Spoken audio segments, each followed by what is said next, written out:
తాకట్టులో ఉన్న బంగారాన్ని విడిపించి ఆ రోజు ఆన్లైన్ రేటుకే మేము కొంటాం. Sharma gold company. ప్రస్తుతం మనతో పాటు భద్రాద్రి దేవస్థానం, ఆ రాముల వారి దేవస్థానం ఆలయ ఈవో రమాదేవి గారు ఉన్నారు. వారితో మాట్లాడదాం. మేడం నమస్కారం. జై శ్రీరామ్ అండి. జై శ్రీరామ్. చాలా సంతోషం మీతో మాట్లాడడం. ఒక్కసారి శ్రీరామ నవమి అనగానే స్వామివారి కళ్యాణ మహోత్సవం, ప్రపంచవ్యాప్తంగా ఉన్నటువంటి భక్తులందరూ కూడా ఆ రోజున దారంతా భద్రాద్రి రామయ్య చెంతకే అన్నట్టుగా ఉంటుంది. కళ్యాణం అంత వైభవంగా జరుగుతుంది. అయితే ఇవాళ నుంచే కార్యక్రమాలు కూడా ప్రారంభమయ్యాయి అని విన్నాము. ఎటువంటి కార్యక్రమాలు చేయబోతున్నారు? కళ్యాణం ఈసారి ఇంకెంత ఘనంగా జరగబోతోంది? ఈ విశేషాలు తెలియచేయండి. జై శ్రీరామ్ అండి. శ్రీ సీతారామచంద్ర స్వామి వారి దేవస్థానం భద్రాచలం, భద్రాద్రి కొత్తగూడెం జిల్లాలో ఉంది. ఇది మీరన్నట్టుగా ప్రపంచ విఖ్యాతిగాంచినటువంటి దేవస్థానం. ఏంటి ప్రత్యేకత అంటే, మన చిన్నప్పటి నుంచి మన అమ్మమ్మల దగ్గర నుంచి కూడా చూస్తూ ఉన్నాం. ఎఫ్ఎంలో భద్రాద్రి కళ్యాణం వినడం ఇవన్నీ కూడా మనకు తెలుసు. అలాగే ఈ దేవస్థానానికి సంబంధించి రెండు మేజర్ ఫెస్టివల్స్ ఉంటాయి. శ్రీ సీతారామచంద్ర స్వామి వారి కళ్యాణం ఒకటి, రెండోది ముక్కోటిని కూడా ఒక నెల రోజులు వైభవంగా జరుపుకుంటాం మనం. అంటే ఇక్కడ ఏంటంటే మనకు ప్రతి సంవత్సరం వచ్చేటువంటి శ్రీరామనవమి అంటే దినదినాభివృద్ధిగా చాలామంది భక్తుల సంఖ్య పెరుగుతూ వస్తుంది. దానికి తోడు ఈ మధ్య కాలంలో అంటే మనకు 2020 ఆ టైంలో కరోనా ఆ ప్రభావం వల్ల భక్తుల సంఖ్య గణనీయంగా తగ్గిపోవడం, దాని తర్వాత తిరిగి పుంజుకోవడం మనకు 2021 నుంచి ఇది తిరిగి పుంజుకుంటుంది. అంటే శ్రీరామచంద్ర స్వామి వారి కళ్యాణం అనగానే కూడా మనకు తలంబ్రాలు గుర్తొస్తాయి. అలాగే ప్రపంచ విఖ్యాతిగాంచినటువంటి దేవస్థానం అనడానికి ఎక్కడెక్కడి నుంచో యుఎస్ నుంచి కానీ, ఇతర దేశాల నుంచి కానీ, ఇతర రాష్ట్రాల నుంచి కానీ వేలాది మంది భక్తులు రోజు దర్శించుకుంటూ ఉంటారు.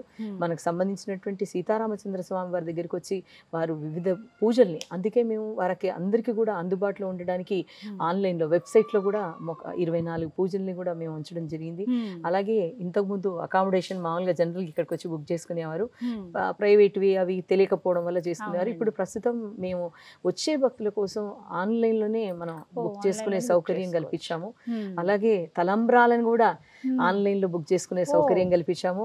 ఇంకా ప్రత్యేకంగా చెప్పాలంటే శ్రీరామచంద్ర స్వామి వారి దేవస్థానానికి వచ్చేటువంటి ఏదైతే తిరుకల్యాణానికి వస్తారో వారందరికీ కార్గో అంటే ఆర్టీసీ వారి ద్వారా కూడా మనం వారి ఇంటి వద్దకు కూడా చేరుస్తున్నాము. పోస్టల్ డిపార్ట్మెంట్ ద్వారా కూడా చేరుస్తున్నాము. అలాగే మొత్తం మీద అంటే సీతారామచంద్ర స్వామి అనగానే గుర్తొచ్చేది భద్రాద్రి ఎవరికైనా కూడా. ఎన్ని దేవాలయాలు ఉన్నప్పటికీ కూడా ఇది ఒక ప్రత్యేకమైనటువంటి దేవాలయము. అందులో మనకు శ్రీ సీతారామచంద్ర స్వామి వారి దేవాలయం అనగానే ఇప్పుడు శ్రీరాముల వారి కళ్యాణం వచ్చే నెల ఏప్రిల్ 16 ఎదుర్కోలతో మనకు మొదలవుతుంది. అంటే మొత్తం మీద బ్రహ్మోత్సవాలు ఉగాది రోజు నుంచి స్టార్ట్ అవుతాయి. ఉగాది 9th ఏప్రిల్ నుంచి మనము దాదాపుగా 23 వరకు అంటే పక్షోత్సవాలు ఇవి జరుపుకుంటాము.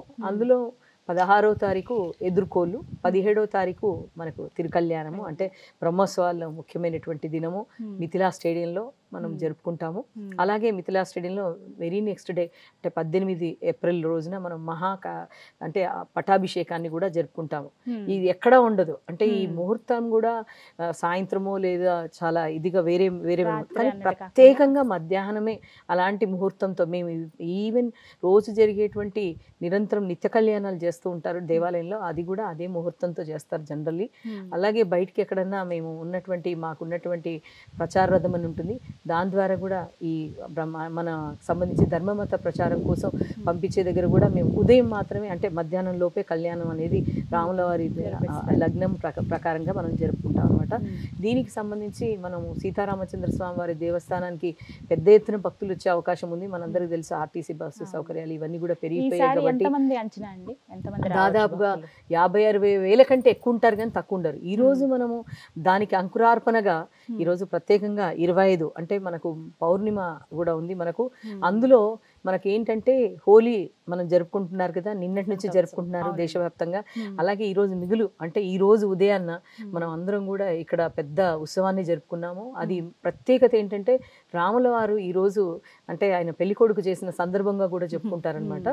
ఆ ఉత్సవాన్ని మనం ఈ మధ్య కాలంలో హల్దీ ఫంక్షన్ అంటాం కదా, అట్లా పసుపు కొట్టడము ఇవన్నీ కూడా మనం పసుపు కొట్టడము ఇవన్నీ చేయడం, ముత్తైదులతో ఇక్కడ అంతా పెద్ద ఎత్తున మహిళల ద్వారా ఉదయాన్నే మనం ఈ ఏదైతే తలంబ్రాలు కలపడం అంటాం మన పెళ్లిళ్ళలో కూడా అది ఆనవాయితీకి వస్తుంటుంది.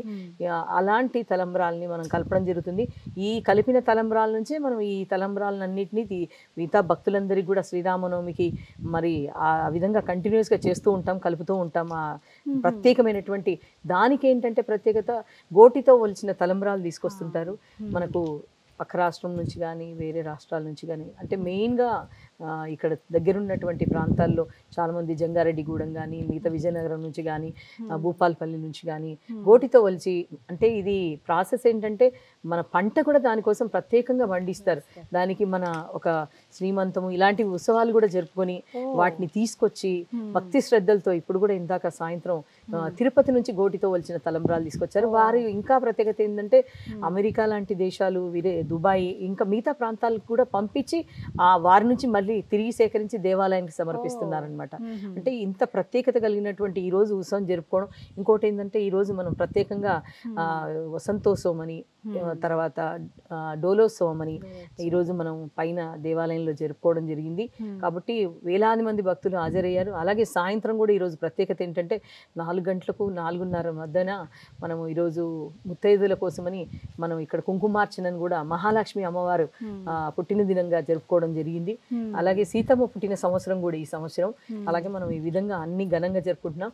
వచ్చే భక్తుల కోసం మనం ఎలాంటి ఏర్పాట్లు అంటే మనందరికీ తెలుసు, వచ్చే భక్తుల కోసం నీటి సదుపాయాన్ని కూడా భద్రాద్రి జలప్రసాదం అని క్యూ లైన్స్లో కానీ ప్రత్యేకంగా నీటి సరఫరా చేయడము, అంటే భక్తుల దగ్గరికి అందించడం కూడా జరుగుతుంది. అలాగే మనం వచ్చేది తెలుసు మీకు, ఇక్కడ వెదర్ చాలా ఎండగా ఉంటుంది. శ్రీరామనవమి టైంకు మనం ఏప్రిల్ అంటే ఈ నెల నుంచే చాలా వేడిగా ఉంది కాబట్టి మనం కూల్ పెయింట్స్ కానీ పండాల్స్ కానీ తడికల పందిళ్ళు కానీ ఇలాంటివన్నీ వేసుకుంటున్నాము. అలాగే వచ్చే భక్తులందరికీ కూడా సౌకర్యం కల్పించాలనే ఉద్దేశంతో మీరు వస్తున్నప్పుడు చూస్తున్నారు, అకామిడేషన్ కూడా చాలా ఇంప్రూవ్ చేసుకున్నాము. ఆన్లైన్లో కూడా పెట్టడం జరిగింది. టీటీడీ వారిది కూడా లాస్ట్ ఇయర్ తీసుకున్నాము, అది కూడా పెడుతున్నాము. ఆ రోజున కళ్యాణంలో పాల్గొనదలిచిన వాళ్ళు, వీక్షించేందుకు వచ్చేవాళ్ళు ఎప్పటి నుంచి టికెట్స్ రిజర్వ్ చేసుకోవాలి, అలాంటివి ఏమైనా ఉన్నాయా? ఉన్నాయండి. మనం ఆన్లైన్లో యాక్చువల్లీ 25వ తారీఖు నుంచి పెడతాము. లాస్ట్ మినిట్ వరకు 16th వరకు 17th వరకు కూడా వాళ్ళు వచ్చి ఆ టికెట్ కలెక్ట్ చేసుకోవచ్చు. ఆన్లైన్లో వాళ్ళు బుక్ చేసేసుకుంటారు. ఇక్కడ మనం ఆ ఫెసిలిటీ ఇస్తున్నాము. అది సెక్టార్ టికెట్స్ అన్నమాట. ఆ సెక్టార్ టికెట్స్ అన్ని కూడా పెడతాము. ఖచ్చితంగా అందరికీ అందుబాటులో ఉండేటట్టు అసలు భద్రాద్రి అనే టైప్ చేయగానే మన అకామిడేషన్ కానీ పూజలు కానీ సెక్టార్ టికెట్స్ కానీ అన్ని కనిపిస్తాయి మనకు వెబ్సైట్లో. తెలియాలి, ఇంకా అందరికీ తెలియాలి, అందరూ కూడా రావాలి. చాలా మంది భక్తుల్ని మేము అంటే గత సంవత్సరంతో పోలిస్తే చాలా పెద్ద ఎత్తున భక్తులు హాజరవుతున్నారు. దానికి సంబంధించి భక్తులందరూ కూడా భక్తి శ్రద్ధలతో కాలినడకన అంటే పాదయాత్రలతో కూడా మనకు శ్రీరామనవమి అప్పుడు ఇక్కడికి చేరుకుంటారు. వాళ్ళందరూ కూడా భక్తి శ్రద్ధలతో ఉంటారు. స్వామివారి ఉత్సవంలో పాల్గొంటారు, కళ్యాణంలో పాల్గొంటారు, సేవకు కూడా వస్తారనమాట. చాలా మంది మహిళలు కానీ సంఘం ఇతర సంస్థలు కానీ వస్తారు. మీ అనుభవం చెప్పండి ఏదైనా, అంటే స్వామివారికి సంబంధించి ఏదైనా దర్శనం అంటే ఒక ఆలయ ఈవోగా ఉన్నారు మీరు, ఇంత విఖ్యాత ఆలయం ఇది. స్వయంగా రాముల వారు ఒక భక్తుడికి అనుగ్రహిస్తూ ఇక్కడ ఆయన వెలిశారు వైకుంఠ రాముడిగా. మీకు ఉన్నటువంటి నిదర్శనాలు, మీరు ఎన్నేళ్ళుగా ఇక్కడ చేస్తున్నారు? నేను ఓన్లీ ఒక సంవత్సరం అయిందండి. లాస్ట్ ఇయర్ మహాపుష్కర పట్టాభిషేకం టైంలో నేను ఒక 1 month ముందు జాయిన్ అయ్యాను. బట్ ఇది చాలా అసలు అతి పురాతనమైనటువంటి దేవాలయం. మీ అందరికీ తెలుసు, రామదాస్ గారి చేత ఎంతో ప్రసిద్ధిగాంచి ఇక్కడ మనం చాలా ఉత్సవాలు జరుపుకుంటాం. రాముడికి సేవలు అందించినటువంటి మనం శబరిని ఎప్పుడు అందరూ గుర్తుంచుకుంటారు. ఇక్కడ ప్రత్యేకత అంటే దమ్మక్క అని, శబరి ఎంతో పాటు దమ్మక్క గారు కూడా, వారు మనకు ట్రైబల్ మహిళ, మొట్టమొదటిగా రాముల వారిని గుర్తించడం జరిగింది. కాబట్టి ఈ ఉత్సవాల్ని చాలా పెద్ద ఎత్తున ఘనంగా జరుపుకుంటాం మనం. శబరి ఉత్సవాన్ని కానీ లేదా దమ్మక్క ఉత్సవాన్ని కానీ, అలాగే మేము ప్రచారరథంతో ఏదైతే ట్రైబల్ ఏరియాస్ ఉన్నాయో హిందూ మత ధర్మ ప్రచారం కోసం అని మేమే ప్రత్యేకంగా రామగిరి అని లాస్ట్ మంత్ అక్కడికి వెళ్ళి కళ్యాణాన్ని కూడా మేము జరుపుకోవడం జరిగింది. మీరు నిదర్శనం అంటున్నారు, ఇక్కడికి వచ్చే ఒక భక్తుడు అంటే నేను ప్రత్యక్షంగా నాకు చాలా ఉన్నాయి. కాకపోతే అందులో ఏంటంటే ఇంత దూరం ఎవరు కూడా, ఇంత దూరం అంటే ఇది outskirts, almost all Andhra border లాగా ఉంటుంది. ఇక్కడికి వచ్చే భక్తులు కూడా మేము ఏమి కోరకపోయినా సరే వారంతకు వారే వచ్చి ఇది మేము సమర్పించుకుంటామని చెప్పి సమర్పిస్తూ ఉంటారు. మాకు నేను జాయిన్ అయిన కొత్తలోనే దాదాపు 12 వాహనాలు, అంటే వాసవి అసోసియేషన్ వారు USA నుంచి మనకు 80 లక్షల వర్త్ ఉన్నటువంటి వాహనాలు కూడా ఇవ్వడం జరిగింది. అలాగే వెండి ద్వారం కూడా చేయించడం జరిగింది. అందులో దేవాలయం నుంచి కొంత పెట్టాము. అలాగే భక్తుడు కూడా డొనేట్ చేశారు. అలాగే బంగారు తులసి అలాంటి దాన్ని కూడా మనకి ఇక్కడ చేయించడం జరిగింది. అంటే మనం సువర్ణ తులసి అర్చన, తర్వాత బంగారు పూలార్చన ఇవన్నీ కూడా చేస్తుంటాం, పుష్పార్చన. అలాగే ఇక్కడికి వచ్చే భక్తుల్లో ఒక భక్తుడి ఎక్స్పీరియన్స్ ఏంటంటే లోపలికి వెళ్ళినప్పుడు ఆయనకి ఏదో బ్రెయిన్ స్ట్రోక్ ఏదో వచ్చింది, అసలు మాట్లాడలేకపోయాను. తర్వాత బయటికి వచ్చేసే వరకు నాకు అసలు నోట్లోంచి మాట రాలేదు. బయట ఎవరో అన్నోన్ పర్సన్ వచ్చి నాతో మాట్లాడడం జరిగింది. ఏంటంటే మీరు ఇక్కడికి వచ్చారు అది ఇదని అడగడం జరిగింది. వెంటనే నేను అసలు మామూలు వ్యక్తిలాగా నేను మాట్లాడడం చేశాను. నాకు అసలు ఏ పరిస్థితిలో ఉన్నాను, లోపల నేను ఇంకేమైపోతానో అనుకున్నాను. కానీ బయటకు వచ్చే వరకు చాలా బాగా జరిగిందని ఆయన ఇప్పటికీ మనకు కూరగాయలు అంటే విజయవాడ నుంచి అక్కడ నుంచి కూరగాయలు సమర్పణ చేసుకుంటుంటారు వీక్లీ వన్స్. అలా చాలా మంది భక్తులకు ఎక్స్పీరియన్స్ ఉన్నదండి. ఇక్కడికి వచ్చే భక్తుల్లో అంటే చాలా మందికి కళ్యాణం అట్లాంటివి జరగలేదనుకోండి, అలాంటి పిల్లలు లేని వారికి కొన్ని ఉత్సవాల్లో ప్రత్యేకమైనటువంటి ప్రసాదాన్ని అందించడం, అలాగే రోజు జరిగేటువంటి నిత్య కళ్యాణం నా ఎక్స్పీరియన్స్ లో నాకు తెలిసిన వారు కూడా నిత్య కళ్యాణం కట్టించి అన్ని రోజులు పెళ్లి కాలేదన్న వాళ్ళు కూడా చాలా మందికి వివాహం జరిగిన సందర్భం కూడా ఉంది. ఇంకోటి ఏంటంటే ప్రతి ఒక్క దేవుడు మనం అందరినీ నమ్మాలి, ఎందుకంటే ఆ భక్తి విశ్వాసాలతో ఉంటే తప్పకుండా అది జరుగుతుంది. ఎవరైతే భక్తితో వచ్చి ఇక్కడ వారు పూజించుకుంటారో వారికి తప్పకుండా మంచి శుభ పరిణామాలు జరుగుతాయి. నిజంగా రామయ్య ఉన్నారు ఇక్కడ. రామయ్య ఉన్నారండి, అసలు పిలిస్తే పలికే రామయ్య, అందుకే జై శ్రీరామ్ అంటారు. అలాగే నిత్యాన్నదానం జరుగుతుంది మనకు ఇక్కడ. నిత్యాన్నదానం కూడా ప్రతిరోజు జరుగుతూ ఉంటుంది. చాలా చక్కటి మహాప్రసాదాన్ని అందిస్తున్నాము. అలాగే మనము గుళ్ళో కూడా ఫ్రీ ప్రసాదం ఇస్తాము, భక్తులకు లడ్డు మహాప్రసాదాన్ని కూడా అందజేస్తుంటాము. అంటే అవి సేల్స్ తో పాటు ఫ్రీ ప్రసాదాలు కూడా మనం ఇస్తూ ఉంటాం ఇక్కడ ఏంటంటే ప్రత్యేకత అన్నదానము. మనము ఎంతమంది వచ్చినా మనం పెట్టగలుగుతున్నాం. ఈరోజు ఎంతమంది డైలీ మనం 500 కంటే తక్కువ ఎవరు ఉండరు. అలా అని మనం ఇప్పుడు 2000, 3000 కూడా పెడుతున్నాము, అన్లిమిటెడ్ గా పెడుతున్నాము. కాకపోతే ఆ ప్లేస్ ఏదైతే ఉందో అది కొంచెం కంఫర్టబుల్ గా లేనందున మరి మేము ఇంకో ప్రదేశాన్ని కూడా మేము ఒక 1000 మందికి అట్ ఏ టైం పెట్టేలాగా కూడా ప్లాన్ చేసుకుంటున్నాము. వచ్చే భక్తుడు ఎవరిని నిరాశపరచకుండా, అంటే టోకెన్ అనేది కూడా ఎందుకు ఇస్తామంటే కౌంట్ కోసం, మార్నింగ్ ఎంతమందికి వడ్డించాలి అనేది మనం తెలుసుకోవడం కోసం ఇస్తుంటాం. అది లేకపోయినా కూడా ప్రతి ఒక్క భక్తుడిని మేము కూడా కదిలిస్తాను అనమాట. వెళ్ళేటప్పుడు మీరు అన్నదానం అక్కడ ఉందండి, మహాప్రసాదం తినాలని చెప్పడం జరుగుతుంది. చక్కగా వెళ్తుంటారు. ఇప్పుడు అన్లిమిటెడ్ ఈ రోజు కానీ ఈ రోజు కూడా మీరు చూసుంటారు, ఇన్ని వేల మందికి కంటిన్యూస్ గా మీరు వెళ్ళి చూడండి. ఆ దాంట్లో కూడా చక్కటి టేస్ట్ తో వాళ్ళు మళ్ళీ మహాప్రసాదాన్ని వేడివేడిగా వడ్డిస్తే తిని వెళ్తుంటారు. అందరికి నేను ఇక్కడికి వచ్చే వాళ్ళకి కూడా చెప్తుంటాను, జనరలీ ఎంత విఐపీస్ వచ్చిన మహాప్రసాదాన్ని తీసుకోండి తప్పకుండా తీసుకుంటారు ఇక్కడ. అందుకే మనకు అన్నదానానికి కూడా నిధులు కొరత లేదు, మనకు చాలా చక్కగా జరుగుతుంది. ఇంకా జరపాలనే ఉద్దేశం కూడా ఉంది మాకు. వైభవంగా జరుగుతుంది. కళ్యాణంకు మనం అసలు చాలా ప్లాన్ చేస్తున్నాం. ఆలయ ఈవోగా మీ లక్ష్యం ఏంటి? భద్రాద్రి ఆలయాన్ని, రాములవారి ఆలయాన్ని ఎలా చూడాలనుకుంటున్నారు? అంటే మీ భావన, మీ ఆలోచన. భద్రాద్రి ఆలయము మనందరికీ తెలుసు, ఇది నేను చూడాలని కాదు, ప్రతి ఒక్కరూ చూస్తూ ఉన్నారు. ఇప్పటికే చాలా ప్రఖ్యాతిగాంచినటువంటి దేవాలయము. దీనికి సంబంధించి డెవలప్మెంట్ కూడా రాబోయే రోజుల్లో జరగబోతుంది మనకు యాదాద్రి లాగా.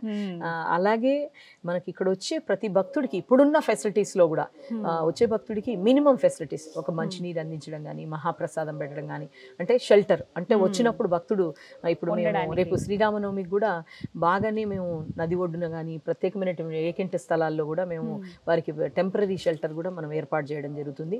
అలాగే రాబోయే రోజుల్లో డోనార్స్ ని ఆహ్వానించి, అలాగే డిపార్ట్మెంట్ తరఫు నుంచి కూడా మేము కన్స్ట్రక్షన్ జరుపుతున్నాము. టీటీడీ నుంచి దాదాపుగా 32 రూముల కన్స్ట్రక్షన్ మనకు అందింది. తర్వాత ఇంకొక 30 రూములు మనం దేవస్థానం తరఫున కూడా నిర్మించుకుంటున్నాము. రేపు ఎల్లుండంటే ఈ వారం రోజుల్లో కూడా ఇక్కడే కాటేజ్ కూడా ఓపెన్ చేసుకోబోతున్నాము.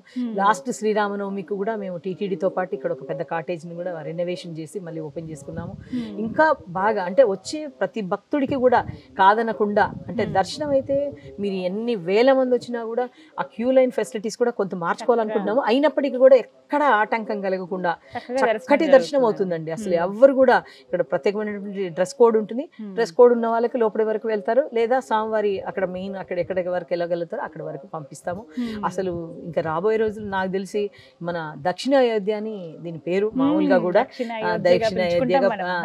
ఎందుకంటే మనకు జనవరి 22వ తారీఖు మొత్తం దేశం అంతా అయోధ్య సైడ్ చూసారు. వెళ్ళలేని వాళ్ళందరికీ కూడా మేము ఆహ్వానం ఇవ్వడం జరిగింది.